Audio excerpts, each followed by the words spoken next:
out and feeling it with your hands and so forth, but I don't think you guys need to worry about that. So we're going to go ahead and we're going to start it from here, and it is on rigging. Never use a hook with a broken or bent safety latch on it. The sling could slide off of the hook and damage the load or cause an injury. Keep in mind that hooks are made to carry loads at their centers. Never lift a load on the tip of a hook. This can cause the hook to stretch and weaken. If the hook you're about to use has an opening that is stretched 15% or more from its original size or twisted more than 10 degrees, don't use it.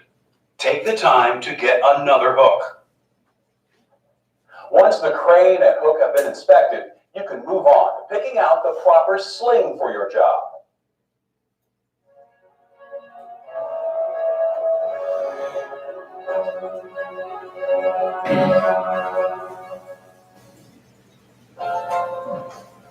Slings are used to carry a load. They can be made out of many different types of material, such as chain, wire rope, synthetic fabrics, or metal mesh. When choosing a sling, consider the size, shape, and even the temperature of the load. Knowing the temperature of the load is important because some slings may stretch, melt, or even break in extreme heat. By selecting the right sling, you can make rigging and controlling the load a lot easier and safer. Let's take a look. A chain sling should be used for lifting your heaviest loads. It also works well when you're in a high temperature environment, such as a steel mill, because it's less likely to be damaged by heat than other types of slings. Before using a chain sling, inspect it for cuts or worn links. By pushing the links together and checking where metal rubs metal, you can find hidden worn spots and catch other potential problems. Synthetic slings are the most flexible type of sling and are used when loads have to be protected from abrasion. Their lightweight also helps to reduce fatigue and stress that you may experience on the job. Metal mesh slings are best for lifting objects with sharp edges, such as plate steel, since the edges can't cut through the mesh. Metal mesh slings also make it easier to balance a load because of their wide load-bearing surfaces. The most widely used type of sling is the wire rope sling. These are commonly found at construction sites and in other rugged environments. Before working with a wire rope sling, inspect it for broken or worn wires. Check the end connections for corrosion, kinks, crushed or broken wires, and unwinding strands. If you find any of these conditions, don't use the sling. It could be a hazard to you and your lift. Once you have picked out your sling, you're ready to attach the load. You should start by determining which hitch to use. Let's check it out.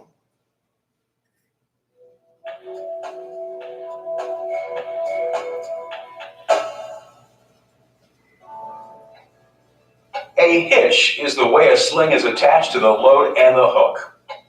There are three basic kinds of hitches: the vertical hitch, the basket hitch, and the choker hitch.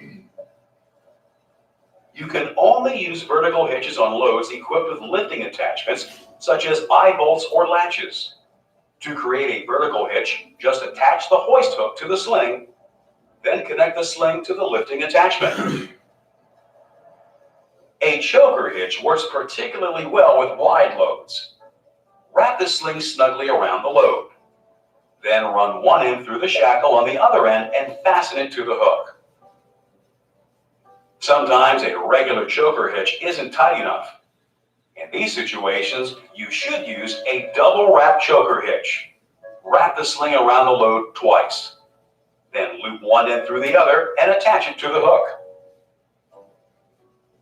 The most commonly used hitch is the basket hitch. To form this hitch, cradle the sling around the load, then place both ends of the sling over the hoist hook. When deciding which hitch to use, keep in mind that the same factors that apply to slings also apply to hitches. Both the hitch and the sling are affected by weight, size, and shape of the load. For example, because of its length, a long metal pole would need a double wrap choker hitch to keep it in place. And you would want to use a synthetic sling since its flexibility and strength would help keep the pole stable. No matter which hitch you are using, it's important not to wrap the hoist rope around the load. This could damage the rope, the hook, or the load itself. The hoist rope should only be used to lift and lower the hook. After you have selected which sling and hitch to use, you still need to determine how to prevent the load from damaging the sling. The easiest way to do this is to place padding around the sling. To protect both the sling and the load, you can place wood or other softeners between them. This will help to prevent the sling from cutting into the load, as well as stop the load from causing wear and tear on the sling. Sometimes a load needs more than one sling to keep it stable as it's being lifted. To figure out the safest way to rig the slings, we need to look at sling angles.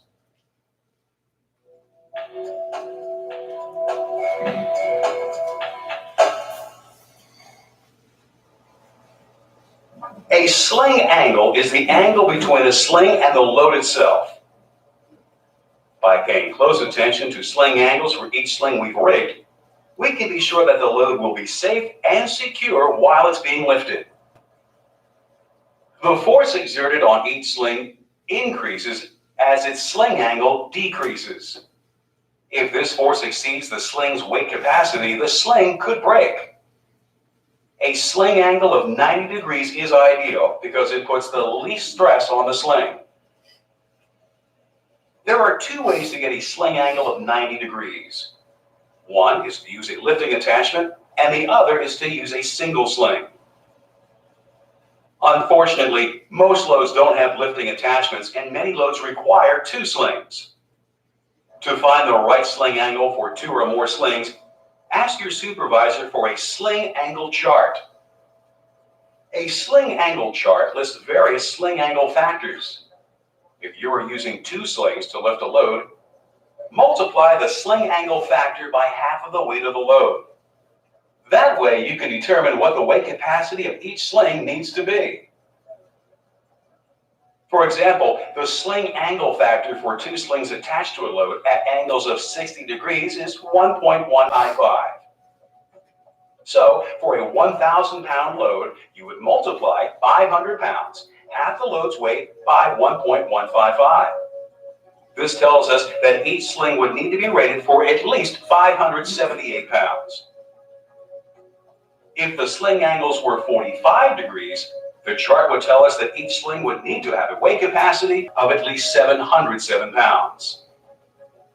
Sling angles of less than 45 degrees should be avoided because they put too much stress on the sling. Keep in mind that the shorter the sling, the sharper the sling angle will be. So if you use slings that are too short, you could easily overload them, causing the slings to break. By taking your time and consulting the chart, you can catch sling angle problems and find the slings that are right for your lift. Now that you know how to rig the load, it's time to lift it. Cranes are only intended to lift straight up and down. A diagonal lift puts too much stress on the crane and could tip the crane over. So before you lift, make sure that the operator has positioned the crane directly over the load and that the outriggers are extended and planted firmly on the ground.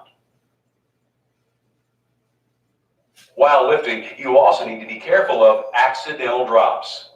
Most often, accidental drops are caused by having a bad angle of the load, the angle between the load and the level ground. Most drops occur when the load isn't parallel to this ground level.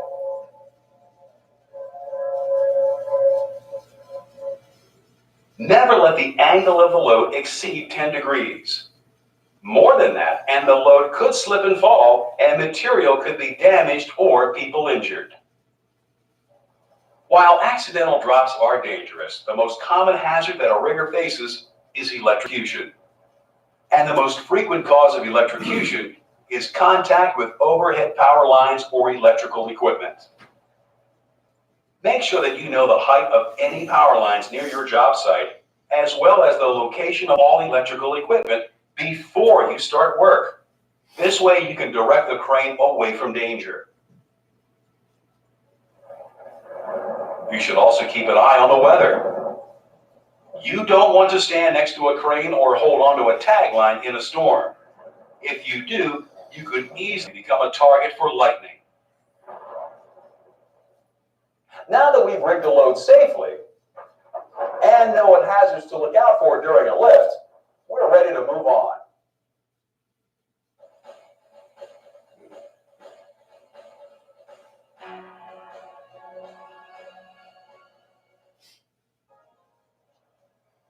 As the lift progresses, you need to pay close attention to the load. Often it can shift and change the angle of the load. Remember, the angle should never exceed 10 degrees from horizontal. Once the load is in the air, the next step is to move it. To help control and position the load, it's often a good idea to use ropes or tag lines. By putting tension on the tag line, you can prevent the load from spinning or help direct it toward its destination. Tag lines can also help you maneuver the load into tight places. During the lift, stop periodically to make sure that the load is secure. As you travel with the load, don't carry it above people or allow anyone to walk under it. When you come to a stopping point, remember, a suspended load should never be left unattended. It's an accident waiting to happen. So move to within a few inches of a good landing point, then slowly lower the load until it is grounded. If the load is at its final destination, make sure to remove the slings from the hook. If they are left on the hook, they can snag on other objects when the crane starts to move again. Make sure you return the slings to their proper storage place. Now that we know how to rig, lift, and land a load, let's look at one last set of precautions you should take whenever you are rigging, wearing the necessary protective clothing for the job. The right clothes and gear can protect you from cuts, bruises, and other more serious injuries as well. First, it's important to wear heavy leather gloves. They'll protect your hands from rope, abrasions, and sharp objects. Safety shoes and steel toes should be worn to protect feet from dropped loads and heavy equipment. A hard hat and safety glasses would help protect your head and eyes from falling or hanging objects. Sleeveless shirts can leave arms exposed to sharp objects and rough surfaces. So make sure that you're wearing a shirt with sleeves that can protect you from cuts and abrasions. And don't forget to tuck your shirt tails in, so they won't get caught on the sling or the load. Rigging plays a pivotal role in crane operations. If a load is not rigged properly, the consequences can be devastating. But by taking the proper precautions, you can get the job done safely. Let's review. Know the OSHA crane regulations and how they affect you and your coworkers. Before rigging a load, make sure that both you and the crane operator know the standard hand signals. Know the weight capacity of the crane and the lifting accessories that you're using. Familiarize yourself with the different types of slings and hitches that can be used to rig a load. Make sure every load you rig is secure and that the sling angles are safe. Never carry a load above other workers or allow anyone to walk under a load. And be sure to wear the proper protective clothing and equipment for the job you're working on. See, it's not so hard after all. Once you get the hang of it, it can be easy to rig and move a load safely. That's cheesy, isn't it? Once you get the hang of it, it's a good one. One thing that they didn't mention in the video is that all rigging has to have an affixed tag on it. and a fixed tag means that you gotta have the tag on the piece of rigging. You know, one of the most common things I see whenever I'm out in the field is wire rope chokers that don't have tags on them, and they pop off really easily. I know that they do, but you know, that's just one of the things, it's nature of the beast. It's just something you're never really gonna be rid of. But you have to have the tag on there. Also, too, hooks. Any hooks that had a little eye hole through it are supposed to have the safety latch on them. To drive you out of So, or you can stick something in the holes just to plug the holes so that it's, so that you don't have to put a latch on it. No, that's not true. Anything that's got a little eye hole on it for the hooks, it has to have one of those safety latches. And if you got safety latches that are damaged, replace them. And that goes for any rigging as well. You know, I mean, and also with synthetic straps, a lot of times what I'll see is synthetic straps when they're attached to tamps, the straps fall over on the side of the exhaust and then they get burned up. They suffer from heat damage. Once they start getting burned up, they're no longer good. They're considered damaged and you need to get rid of them. Now they do have other synthetic straps that have the sheathing that go over the covering. If that sheathing is damaged, that's not actually the webbing of the sling, so that's something that you could use. But one thing I want you guys to understand is that nothing lasts forever.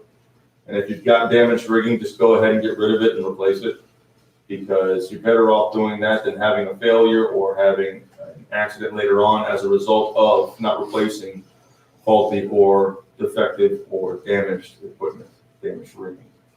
Like if you see kinks, you can't have any kinks in wire rope chokers. You can't have any bird caging where the strands actually go back on it, kind of looks like a bird cage type deal. If you've got several strands in a piece of rigging and a piece of wire rope choker that's all damaged and snapped and all gnarly looking, just get rid of it. And also chains too. Chains stretch. Chains don't last forever either. So inspect your stuff. I definitely, highly recommend you go in the trucks, inspect your stuff for damage, get rid of any synthetic slings that are damaged, any wire rope chokers, just replace the stuff. And whatever you use, make sure that you've got a tag on it. Any questions? Thank you for your time. You guys have a great day.